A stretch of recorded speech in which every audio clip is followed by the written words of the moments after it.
Dr. Evans, so good to meet you. Oh, it's really nice to meet you too. Yeah. Oh, and welcome to the Johnson Space Center. As a geologist and oceanographer, you've done research all around the world, from interesting places like the ocean and the deserts to the Antarctic. Talk to us about the research you've done. I started off in oceanography studying the crust of the oceans. We would sample the ocean bottom at mid-ocean ridges, at trenches where one plate goes under another plate. So you can say something about the structure of the crust, the composition of the crust, what does that say about planetary evolutions. Here at the Johnson Space Center, I've had the opportunity twice now to go to Antarctica to collect meteorites, which are pieces of the asteroid belt. We actually have meteorites from the moon, and we also have meteorites from Mars, our only samples of Mars so far. And we bring them back here to the Johnson Space Center.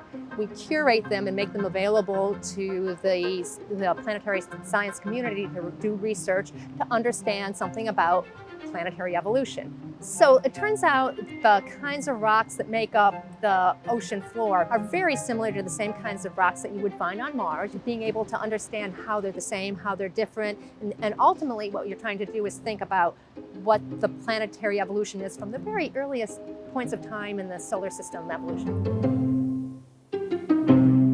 Why is it important to train astronauts with some of your skill sets? When the astronauts go to the moon, they're going to be doing spacewalks. They're going to be in these big spacesuits that are like little mini spaceships. They're heavy, they're bulky, they're probably not very easy to move around in. They're also going to have a bunch of stuff like hammers and sample bags. Field of view is limited to a certain extent, and they're going to be in really rough terrain. So what we want to do is make sure that they know how to look at a planetary surface with all this stuff on, and kind of build the muscle memory. We teach them, we actually have a little mnemonic for it, it's called Look Odd. We teach them how to look, observe, describe, document, look for patterns, so that when they get on the surface of the moon, they don't have to be thinking about, what do I do first? By the time they go, they will have seen enough territory that's relevant to the planetary landscapes that will be able to do the best science they can, because there are eyes and hands on the surface of the moon. What excites you about the Artemis project, and what do you hope that these astronauts and you as a researcher finds on this trip? Oh my gosh, when we went to the moon during Apollo, we really only sampled, I think the area was about 1/6 of the moon's surface. And if you think about the Earth, North America is about 1/6 of the Earth's surface, right? So if you can imagine trying to understand a planet from just sampling North America, you're not going to get there. So we're going to go to the south polar regions of the moon. We'll be collecting different kinds of rocks, maybe rocks from a little bit deeper in the moon's crust, or maybe even the upper mantle. Also, the areas in the south polar region have very dark, we call them permanently shadowed regions or persistently shadowed regions. They're dark, they're cold, they may have frozen volatiles. So that's something brand new, to be able to bring back frozen regolith or frozen ices and bring them back to Earth to study, to say something about the early Earth-Moon system evolution. How has the training changed over the years? I mean, I'm sure technology is one thing, but what about everything else? One of the success stories of the Apollo training was the fact that they ended up training with the scientists and the mission flight controllers, like the operations guys, the hardware engineers, the managers. They all went out in the field, and they spent a lot of time in the field, up to 1,000 hours in the field before a single mission.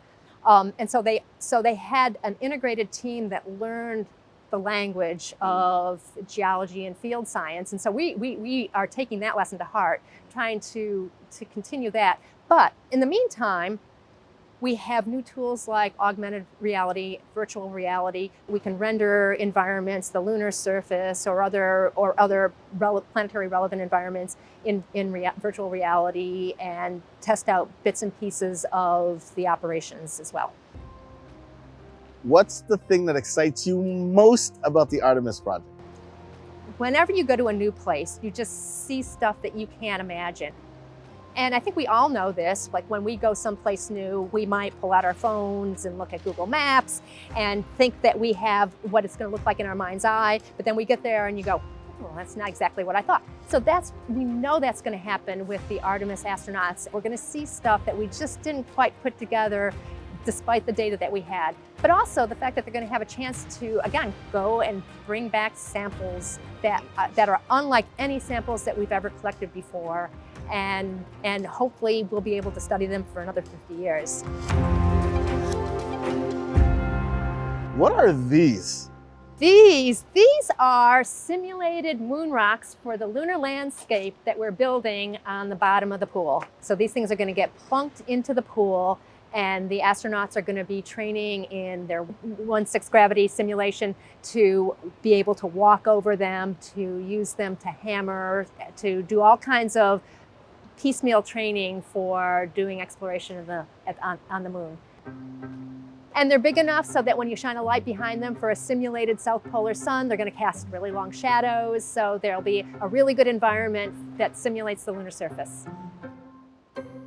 So that's a lot of things that you share with the astronauts. What's the most important thing you actually train regarding the astronauts? We teach them so that they can go anywhere and they can orient themselves, they can start looking around, they can start seeing the patterns, seeing what's normal, seeing what sticks out as something not normal, then start describing it in terms with the language that we've been training them on and documenting it either through photography or verbal descriptions. It's very simple, but there's a lot packed inside of it. It's probably the most important thing that we do with the astronauts. You train them to be scientists and explorers all in one. So yes, exactly, All right. exactly. This is really fantastic. Thank you for sharing this with me.